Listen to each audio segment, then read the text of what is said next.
అందరికీ నమస్కారము. ఈరోజు ఇంతక ముందు భాగమునకు కొనసాగింపుగా ఆత్మవిద్య అనగా బ్రహ్మ జ్ఞానమును తెలుసుకునే ప్రయత్నం చేద్దాం. సాధకులకి ఇది ఎంతో అవసరపడుతుంది అని ఆశిస్తూ జై గురుదత్త. సర్వం శ్రీ సద్గుణార్పణమస్తు. ధన్యవాదాలు. జై గురుదేవ. మనం ఆత్మవిద్య, బ్రహ్మ విద్య, రహస్య జ్ఞానం అంటే మహాత్ములు చెప్పినటువంటి గుహ్యతమం అని గీతాచార్యులు చెప్పినటువంటి గుహ్యతమం అన్నటువంటి ఈ విద్యని సాధకులకి, జీవిత పరమలక్ష్యం గురించి పరితపిస్తున్న సాధకులకి అందాలని మనం మాట్లాడుకుంటున్నటువంటి ఈ విషయాన్ని కొనసాగించే ప్రయత్నం చేస్తే, ముందు జరిగినటువంటి భాగాలకి కొనసాగింపుగా గనక ప్రతి భాగాన్ని సమన్వయం చేసుకుంటే ఇందులో ఉన్న సమన్వయం విషయంలో ఉన్న సమన్వయం చక్కగా అవి శ్రవణ మనన నిధిధ్యాసన ద్వారా అనుభవంలోకి రావటానికి సద్గురు కృపమూలని అవకాశం ఉంది. కాబట్టి ఇది ఏదో ముందే అనుకున్నట్టు టైంపాస్ వ్యవహారం కింద దీన్ని కాకుండా జీవిత గమ్యం అయినటువంటి, జీవిత పరమలక్ష్యం అయినటువంటి ఆత్మజ్ఞానానికి సంబంధించిన విషయంగా కనుక గమనిస్తేనే దీని ప్రయోజనం. అంటే ఏంటంటే ఇక్కడ మనస్సు ఉండి లేని స్థితిని, అనగా మనస్సును లయం చేసుకునే స్థితిని పొందటమే పరమావధిగా, జీవిత పరమావధిగా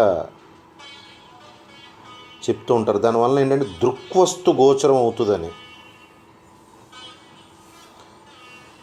దృశ్యము, దృక్ అని ఉంటాయి. కారణము, కార్యము సంబంధించిన దృక్ అంటే ఇక్కడ మన విషయం ప్రకారం ఆత్మ, చైతన్యం, సచిదానందం.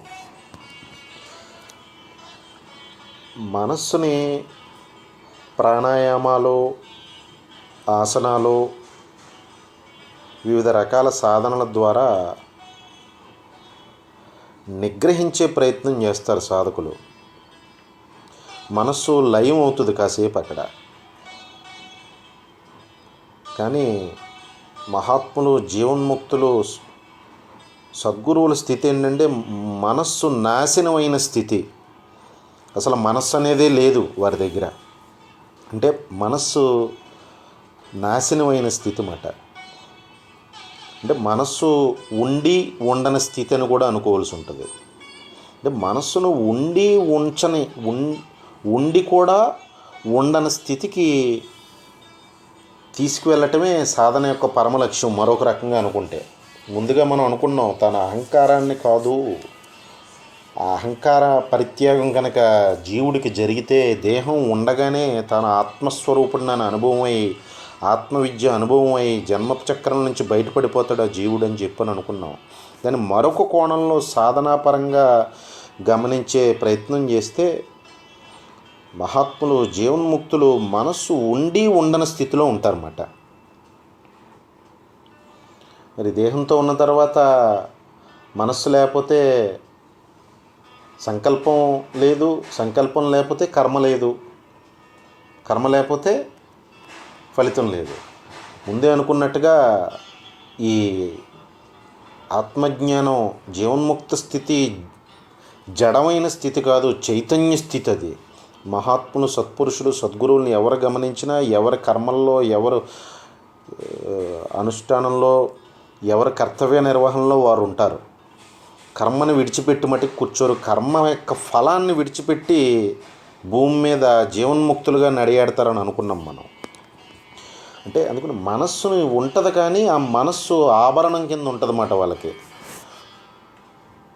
మిగతా లౌకికమైన జీవులు విషయ వస్తు వ్యామోహంలో కొట్టుబడుగుతున్న మిగతా సామాన్యమైన అజ్ఞానంలో, దేహమే తాను అనుకునే అజ్ఞానంలో ఉన్న జీవులందరినీ ఇబ్బంది పెట్టేది మనస్సు. కానీ మహాత్ములకి ఆ మనస్సు ఇబ్బంది పెట్టదు కాదు కదా, అది ఆవరణం అవుతుంది. అంటే మనస్సు ఉండి ఉండని స్థితిలో ఉంటారన్నమాట. అంటే దాన్నే ఎప్పుడైతే మనస్సు ఉండి ఉండని స్థితికి చేరేడో జీవుడు, దాన్నే దృక్వస్తు గోచరం అవుతుందంటారన్నమాట. అంటే ఆత్మ చాలా స్పష్టంగా ఎరుకలో ఉంటారన్నమాట వాళ్ళు. ఆత్మ స్పష్టమై తాను ఆత్మస్వరూపుడిని తెలిసి. అంటే మనస్సుని ఉండి ఉండని స్థితికి మహాత్ములే నిత్య ఎరుకలో ఉండి మనస్సు పనిచేస్తున్నా సరే దాని యొక్క పోకడలకి వీరు ఏమాత్రం లోనవ్వకుండా నిత్యం కర్మలు చేస్తూ కూడా ఎంతటి ఎరుకలో ఉంటారో మహాత్ములు, వారిని గమనిస్తే చాలా స్పష్టంగా మనం గ్రహించవచ్చు. అంటే మనస్సుని నిరంతరం గమనిస్తూ ఉంటారన్నమాట ఈ మహాత్ములు, జీవన్ముక్తులు. దాన్ని అటు ఇటు పోనివ్వకుండా, ఎందుకంటే అది వాయుస్వరూపం కింద పోలుస్తారు. దాని స్వభావమే అటు ఇటు పరిగెట్టడం. అటువంటి మనస్సుని నిగ్రహించి ఉండి ఉండని స్థితిలో మహాత్ములు దాన్ని నిరంతరం ఎరుగుతూ గమనిస్తూ ఉంటారంటే మరి సామాన్యుల పరిస్థితి ఇక చెప్పడానికి వీలుందా? అంతటి జీవుణ్ణి అంతటి ప్రమాదంలో పడవేసే ఈ మనస్సు, అంటే ముందే అనుకున్నట్టు తలంపుల మూటే మనసు అని అనుకున్నాం. మరి అన్ని తలంపులు, కొన్ని కోటాను కోట్ల తలంపులు వచ్చేసి జీవుడిని ఒక దిశలో కాదు కొన్ని వందల దిశల్లో పరుగులు పెట్టించేస్తుంటే ఆ కోరిక ఈ కోరిక, ఆ కోరిక నెరవేర్చుకోవడానికి ఆ పనులు ఈ పనులు, జరిగితే ఆనందం కాసేపు, జరగకపోతే బాధ, అవమాన భారాలు, కుట్రలు, కుతంత్రాలు, ఇన్ని రకాలుగా జీవుల్ని నాశనం చేసేస్తున్నది మనస్సు అని చెప్పి అని అనుకుంటే, ఆ మనస్సు బహిర్ముఖం అవటం వలనే మరింత ఉద్రేకాన్ని పొంది జీవుణ్ణి మరింత నాశనం చేసేస్తుందని చెప్పి చాలా స్పష్టంగా గ్రహించవచ్చు. మహాత్ములు అంతర్ముఖ దృష్టితో ఉండి ఆ మనస్సు యొక్క పోకడల్ని నిరంతరం ఎరుకుతూ గమనిస్తూ దాన్ని బహిర్ముఖం కానివ్వకుండా అంతర్ముఖ దృష్టితో నిరంతరం ఉండే మహాత్ములను చూసి మనం నేర్చుకోవాల్సింది ఏంటంటే, నిరంతరం మనస్సుని బాహ్య విషయాల వైపు వెళ్ళిపోనివ్వకుండా అంతర్ముఖం చేసి అంతర్ముఖ దృష్టితో ఉండటానికి సాధకుడు ముందుగా ప్రయత్నం చేయాలని. మరి అంతలా చెప్తుంటే మహాత్ముల అడుగుజాడలు అదీను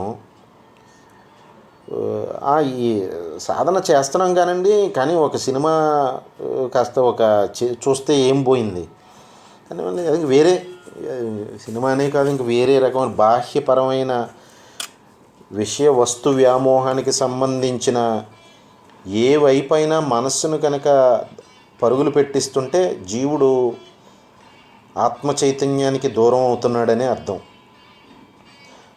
కాస్త దీన్ని మరింత లోతుగా సమన్వయం చేసుకునే ప్రయత్నం చేస్తే దేహము, ఇంద్రియాలు, మనస్సు, బుద్ధి, చిత్తం, అహంకారం అనే కొన్ని ఉపకరణాలని మనం ముందు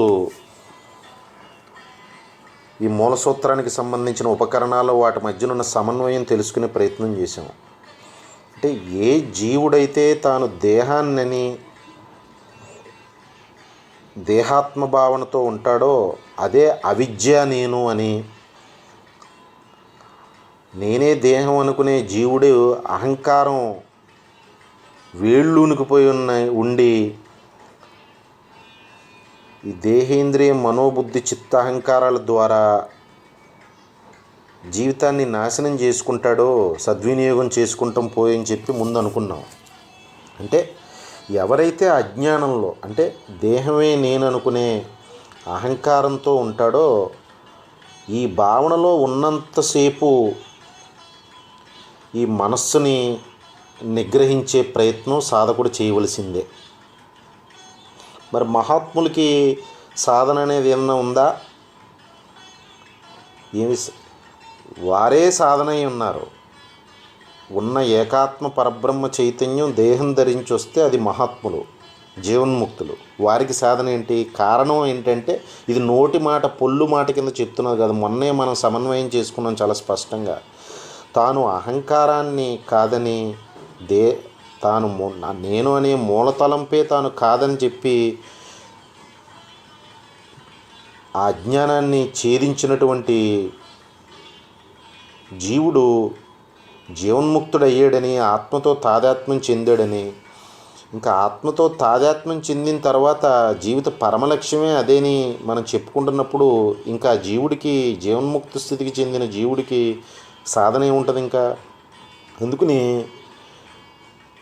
ఇది మహాత్ముల మార్గం వేరు. వారు నిరంతరం ఆత్మతో తాదాత్మ్యం చెంది అనుభవంతో ఎరుకలో ఉండి నిత్య కర్మానుష్ఠానం చేస్తూ ఉంటారన్నమాట భూమి మీద నడియాడుతూ. కానీ మరి సాధకులు, మిగతా మామూలు వారి పరిస్థితి పచ్చి లౌకికంలో కొట్టుకుంటూ సాధన అనే విషయం కూడా ఎరుకలో లేని వాడి గురించి మనం ఇక్కడ మాట్లాడుకోవట్లేదు. మరి సాధన అనేది ఎవరికంటే విసికి వేసారిపోయి ఇదేంటిది అని చెప్పి ఒక వైరాగ్య భావన కలిగి జీవిత లక్ష్యం వైపు అడుగులు వేస్తున్న సాధకుడు గురించి మనం ఇప్పుడు మాట్లాడుకుంటున్నాం అన్నమాట. అంటే దేహమే నేననే అజ్ఞానంలో ఉన్న ప్రతి ఒక్కడూ సాధన చేయవలసిందే. సాధన ఎక్కడి నుంచి మొదలవ్వాలని చెప్తారంటే ముందుగా కర్మేంద్రియాలు, దేహంలో ఉన్నటువంటి కర్మేంద్రియాలని నుంచి మొదలవ్వాలన్నమాట. కాస్త మనం చాలా పెద్ద పెద్ద పదాలు వల్లి వేసుకోక్కర్లేదు. చాలా చిన్న చిన్న పదాల్లో మనం గమనించి సమన్వయం చేసుకునే ప్రయత్నం చేస్తే కాళ్ళు, చేతులు, వాటికి సొంత పరిజ్ఞానం ఏమి ఉండదు. అది కాళ్ళు, చేతులు, కర్మేంద్రియాలు, గుదము, పాయువు, నాలిక. కర్మేంద్రియాలకు వాటంతటా అవి నిర్ణయం చేసే శక్తి, సంకల్పం చేసే శక్తి ఏం లేదన్నమాట. కానీ మరి అవి దేని ప్రభావం చేత పనిచేయటం మొదలెడుతున్నాయని గమనిస్తే పంచతన్మాత్రలు అంటారన్నమాట. ఇవి జ్ఞానేంద్రియాలకి సంకేతంగా అనుకోవచ్చు. అంటే శబ్ద, స్పర్శ, రూప, రస, గంధాలని. శబ్దం చెవి ద్వారా వినేది, స్పర్శ చర్మం ద్వారా అనుభవించేది, రూప కంటి ద్వారా అనుభవం అయ్యేది, శబ్ద, స్పర్శ, రూప, రస నాలుక ద్వారా అనుభవించేది, గంధం ముక్కు ద్వారా గ్రహించేది. ఇంతకుముందు కర్మేంద్రియాల్లో నోరు అనుకోవాల్సి ఉంటుంది నాలుక కంటే, దాన్ని జ్ఞానేంద్రియం కింద చెప్పుకుంటాం కాబట్టి. అంటే ఈ కర్మేంద్రియాలకి నిజంగా ఏ విధమైన శక్తి లేదు. కానీ అవి ఎక్కడి నుంచి శక్తిని పుంజుకుంటాయంటే నిశితంగా గమనిస్తే ఈ పంచతన్మాత్రలు అనేటువంటి శబ్దస్పర్శ రూపరసగంధాలు విషయ వాసనలు అంటారన్నమాట. వీటిని విషయవాసనలు పంచతన్మాత్రలు అంటారు. ఈ పంచతన్మాత్రల ద్వారానే మనస్సు బహిర్గతం అవుతుంది అని. అంటే మనస్సు బాహ్య ప్రపంచం వైపు పరుగులు పెట్టేయడానికి చూస్తూ ఉంటుంది అన్నమాట. ఎప్పుడు అంతర్ముఖం అవ్వమనంటే దాన్ని విపరీతమైన ఇబ్బంది పెట్టేస్తుంది అన్నమాట సాధకుడిని.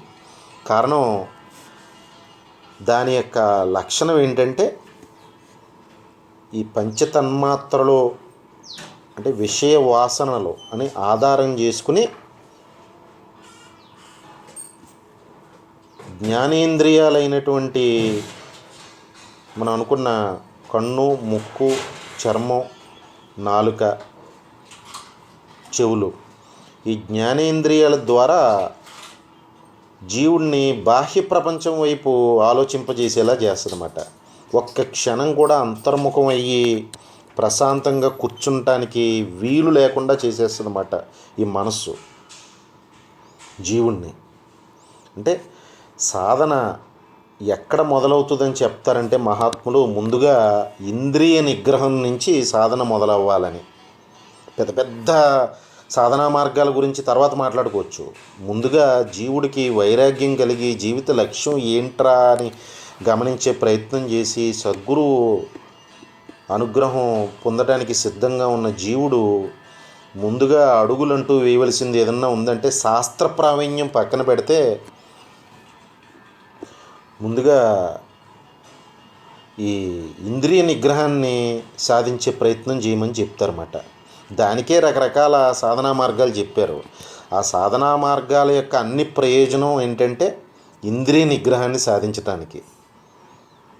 ముందుగా అనుకున్నట్టు ఈ కర్మేంద్రియాలకి ఏ విధమైన శక్తి లేదు, ఈ జ్ఞానేంద్రియాలకు కూడా ఒక రకంగా ఏ విధమైన శక్తి లేదు. కానీ ఈ జ్ఞానేంద్రియాలు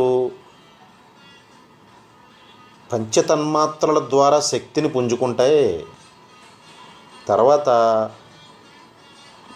పంచతన్మాత్రల ద్వారా శక్తిని పుంజుకున్నటువంటి జ్ఞానేంద్రియాలు కర్మేంద్రియాల ద్వారా జీవుణ్ణి బాహ్య ప్రపంచం వైపు పరుగులు పెట్టిచ్చేస్తాయని చెప్పి గ్రహించాలన్నమాట. స్పష్టంగా మాట్లాడుకుంటున్నాం మనం. ఇందులో ఏమీ సంక్లిష్టత ఏం లేదు. చాలా చిన్న చిన్న విషయాల్లో మహాత్ములు చెప్పినటువంటి వేద సారాన్ని తెలుసుకునే ప్రయత్నం చేస్తున్నాం. పెద్ద పెద్ద విషయాలు ఏమీ గ్రంథాలు, శాస్త్రాలు, ఈ పురాణాలు ఈ ప్రసక్తి ఏమీ లేకుండా ముక్కుసూటిగా తత్వాన్ని గ్రహించే ప్రయత్నం చేస్తున్నాం. మా సద్గురుదేవులు అనేవారు మాట తత్వం విప్లవంలా రావాలని. జీవులు బాహ్య ప్రపంచం వైపు పరుగులు పెట్టి పెట్టి పెట్టి జన్మచక్రంలో నలిగిపోతున్న జీవులందరూ కూడా తరించాలి, తత్వం విప్లవంలా రావాలనేవారు మా సద్గురుదేవులు. అదే ఈ జ్ఞాన యజ్ఞానికి బహుశా ప్రేరణ మా సద్గురుదేవుల కృప. కేవల సాధకుల గురించి మాట్లాడుకుంటున్న విషయాలు ఇది. లేకపోతే నోరెత్తవలసిన విషయమే లేదు. ఎవరికి చెప్తానికి ఎవరున్నారు? బోధిస్తున్నాము అని అనుకుంటే కనుక అది అహంకార సంబంధం, ఇంకా ఏదో మిగిలిందని. అందుకని బోధ లేదు, చెప్తున్నవాడు లేడు, వినేవాడు లేడు. అంతా మహా చైతన్యం యొక్క కారణకార్య సంబంధంలో భాగంగా మా సద్గురుదేవుల పాదాలకు నమస్కరించి జరుగుతున్న జ్ఞానయజ్ఞం ఇది. కేవల సాధకులకి విషయం అంది తరిస్తారని ఆశతో. అంటే ఈ రహస్యమైనటువంటి మూల సూత్రంలోని సాధకుడికి ఉపయోగపడే విషయాల మాట మనం మాట్లాడుకుంటున్నాం. అంటే ముందు సాధన అనేది ఏదన్నా జరుగుతుందంటే సాధకుడు గ్రహించవలసింది ఏంటంటే ఈ ఇంద్రియ నిగ్రహం సాధించాలి. ఇంద్రియ నిగ్రహంలో కూడా మళ్ళీ కర్మేంద్రియాలకు శక్తి లేదు, అవి జ్ఞానేంద్రియాల ద్వారా ప్రేరేపింపబడతాయి. జ్ఞానేంద్రియాలకు కూడా శక్తి లేదు, అవి పంచతన్మాత్రలైనటువంటి శబ్దస్పర్శ రూపరస గంధాల ద్వారా శక్తిని ప్రేరేపింపబడతాయి అని చెప్పి మనం గ్రహించాలన్నమాట. మరి ఈ పంచతన్మాత్రలు శబ్దస్పర్శ రూపరస గంధాలు ఎవరి నుంచి ప్రేరేపింపబడతాయి? అవి జన్మాంతరాల వాసనలో జీవుడిలో బీజ రూపంలో ఉన్న వాసనల ద్వారా ప్రేరేపింపబడతాయి అన్నమాట. ఈ పంచతన్మాత్రలు జీవుడిలో బీజ రూపంలో చిత్తంలో నిలవ ఉన్నటువంటి జన్మాంతర సంస్కారాలు, వాసనలు ఎప్పుడైతే జీవుణ్ణి ప్రారబ్ధం అనుభవింపజేయడానికి పరిపక్వత సాధించే స్థితి వచ్చిందో, కాలపరిపక్వం జరిగిందో, అప్పుడు ఈ పంచతన్మాత్రలు శబ్దస్పర్శ రూపరసగంధాల ద్వారా జీవుణ్ణి ప్రేరేపించి జ్ఞానేంద్రియాల ద్వారా, తద్వారా కర్మేంద్రియాల ద్వారా జీవుణ్ణి బాహ్యముఖం చేసి కర్మలకి పురికొల్పుతాయన్నమాట. కర్మలకి పురుకొల్పుతున్నాయంటే మనం ముందే అనుకున్నట్టు సాధనలో సత్కర్మాచరణ చాలా ప్రధానం. దుష్కర్మల్ని విడిచిపెట్టడం అని అనుకున్నాం. అందుకని జీవుడు, సాధకుడు అయినటువంటి జీవుడు ఈ ఇంద్రియ నిగ్రహం అంటే ఏంటి అనే విషయాన్ని ఇప్పుడు మనం తెలుసుకుంటున్న విషయం ద్వారా గ్రహించినట్లయితే, ముందుగా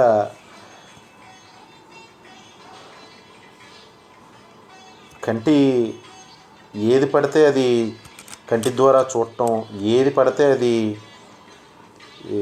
వాసన చూసే ప్రయత్నం చేయటం, ఏది పడితే దాన్ని స్పర్శించే ప్రయత్నం చేయటం, ఏది పడితే అది వినే ప్రయత్నం చేయటం, ఈ విషయాల్ని ముందు ప్రయత్నపూర్వకంగా నిగ్రహించాలన్నమాట. అంటే ఈ జ్ఞానేంద్రియాలని ముందు ప్రయత్నపూర్వకంగా జీవుడు, సాధకుడు నిగ్రహించే ప్రయత్నం చేయాలి.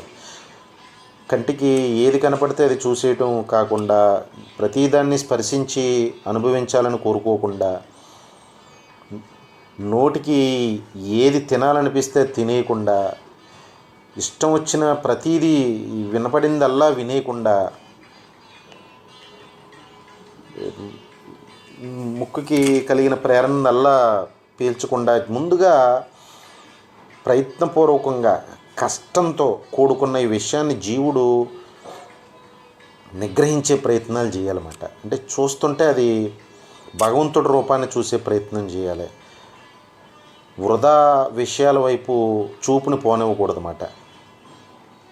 వింటుంటే మహాత్ములు చెప్పినటువంటి సాధనాపరమైన జీవిత వైరాగ్యపరమైన సాధనాపరమైన విషయాలు వినే ప్రయత్నం చేయాలి.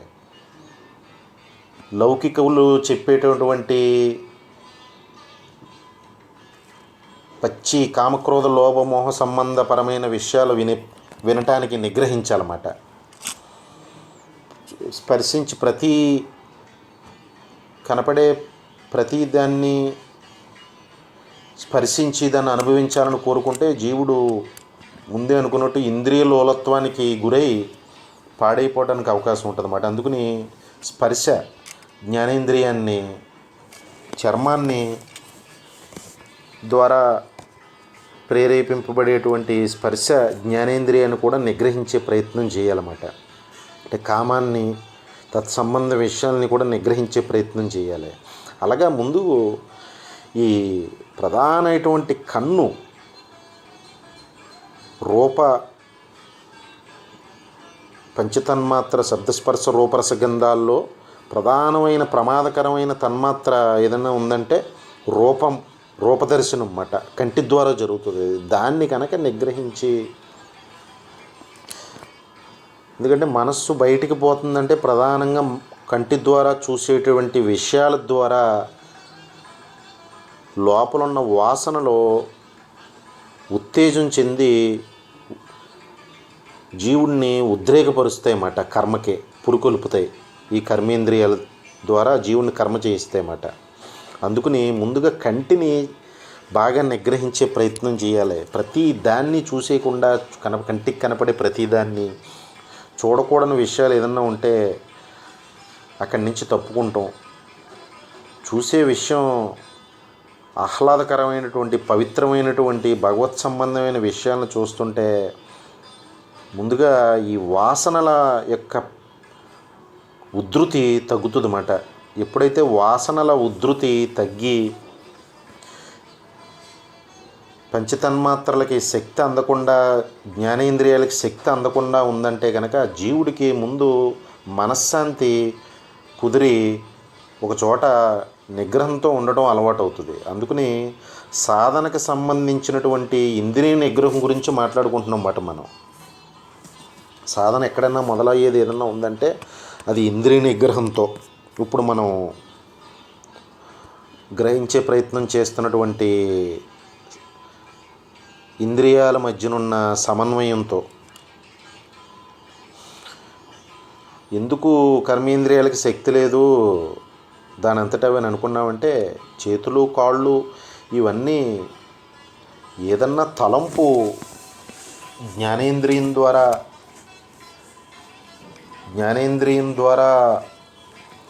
పురికొల్పబడినటువంటి వాసన జ్ఞానేంద్రియాన్ని పంచతన్మాత్ర ద్వారా పురికొల్పి కర్మని చేయించే తలంపుని బయటికి తీసుకొచ్చి కర్మేంద్రియాల ద్వారా జీవుణ్ణి కర్మ చేయిస్తుందన్నమాట.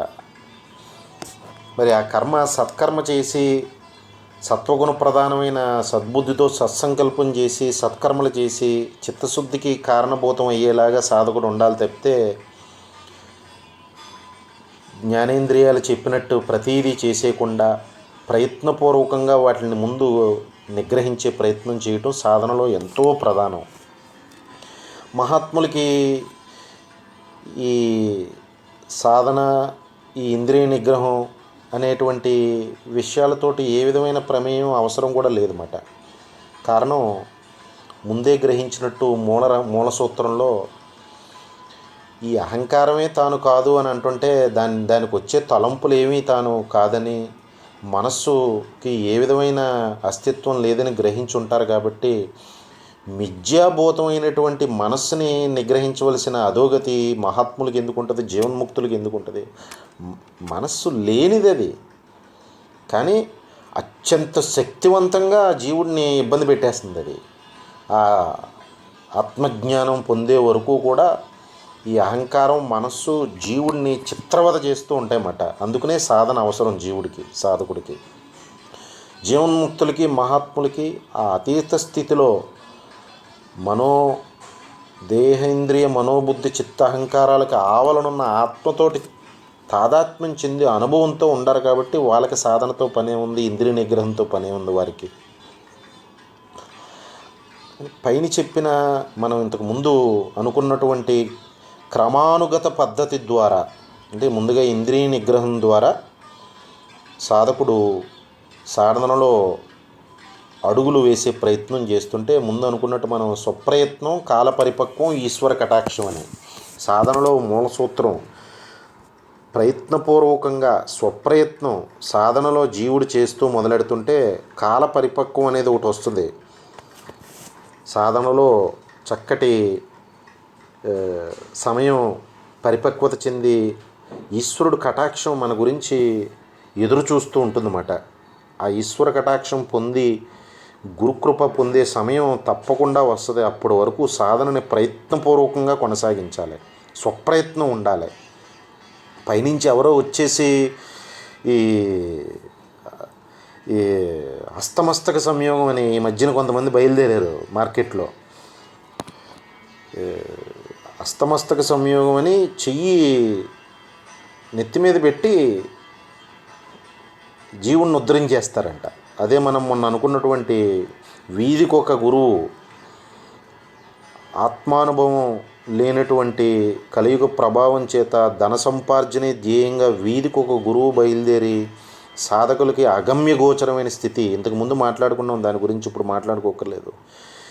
ఇప్పుడు కలియుగంలో ఇప్పుడున్న దేశకాలమైన పరిస్థితుల్లో మహాత్ములు కూడా చాలా నిగూఢంగా గుప్తంగా ఉండిపోతున్నారన్నమాట. కారణం వారు బయటికి వ్యక్తం అవ్వడానికి అవకాశం లేదు. లౌకికులే 199 మంది, కోటికి ఒక్కడని అనుకోవచ్చేమో. అటువంటి ఇప్పటి దేశకాలమైన పరిస్థితుల్లో దత్తాత్రేయ సాంప్రదాయాన్ని కనుక మనం గమనిస్తే మహాత్ములు వ్యక్తం అవ్వరన్నమాట. కానీ గుప్తంగా వారు నిర్వర్తించవలసిన పనులు చేస్తూనే ఉంటారు. సాధకుడిని సమయం వచ్చినప్పుడు వారి దగ్గరికి రప్పించుకుంటాం. బాహ్యంగానో సూక్ష్మంగానో ఏదో ఒక రూపంలో సద్గురువు సాధకుడిని ఉద్ధరించడం తథ్యం. ఆ విశ్వాసంతో ఉండి సద్గురువు కృప తప్పనిసరిగా మనకు అందుతుందని విశ్వాసంతో గురుగీతలో ఈశ్వరుడు చెప్పినటువంటి మహాత్ములు చూపించినటువంటి అడుగుజాడల్ని విశ్వసించి ఆశ్రమాల వెంబట ఈ ధన సంపార్జనే ధ్యేయంగా ఉన్నటువంటి గురువులు వెంబట తిరిగి విసిగి సమయాన్ని వృధా చేసుకుని డబ్బును వృధా చేసుకుంటాం కాకుండా ఎక్కడ వారు అక్కడే వాళ్ళు వారి వాసనా సంస్కారానికి అనుగుణంగా ఒక్కొక్కరు ఒక్కొక్క మార్గం వైపు ఆకర్షింపబడతారు. ఒక్కొక్కళ్ళు కర్మ మార్గం వైపు, భక్తి మార్గం వైపు, ధ్యాన మార్గం వైపు, జ్ఞాన మార్గం వైపు, అన్ని మార్గాలు చేర్చే గమ్యం ఒక్కటే, ఆత్మజ్ఞాన స్థితి అంతిమంగా. అందుకని చాలా జాగరూకతతో పొరపాటును కూడా దొంగ గురువుల బారిన పడి జీవితాన్ని నాశనం చేసుకోకుండా సాధన పేరుని ఏదో చేద్దామని ఏదో వైపు పట్టిపోయే పరిస్థితులున్న ఇప్పటి దేశకాలమైన పరిస్థితుల్లో ప్రతి ఒక్కరూ, ప్రత్యేకంగా సాధకుడు అనబడే ప్రతి ఒక్కరూ ఎంతో జాగరూకతతో ఉండి సాధనను కొనసాగించవలసి ఉంటుందన్నమాట. అందుకని మనం జన్మ తీసుకొచ్చిన ప్రతి జీవుడు తాను ఆత్మస్వరూపుడిననే అనుభవం కలిగే అంతిమ మైలురాయి అయినటువంటి జీవిత పరమలక్ష్యం సాధించే వరకు కూడా విశ్వాసం అనే ఆయుధాన్ని చేతపట్టి స్వప్రయత్నం ద్వారా ఇంద్రియ నిగ్రహం నుంచి సాధన మొదలుపెట్టి వైరాగ్యాన్ని అవలంబించి సత్కర్మలను ఆచరిస్తూ సద్గురు కృప గురించి వేచి ఉండి కంగారు పడకుండా సాధనను కొనసాగించినట్లయితే తప్పకుండా గమ్యం చేర్చడానికి ఈశ్వర శక్తి ఎప్పుడూ సిద్ధంగానే కాచుకుని కూర్చుంది. అందుకని ఈ విషయాన్ని ముందు భాగంలో కొనసాగించే ప్రయత్నం చేద్దాం. సర్వం శ్రీ సద్గురార్పణమస్తు. జై గురుదత్త.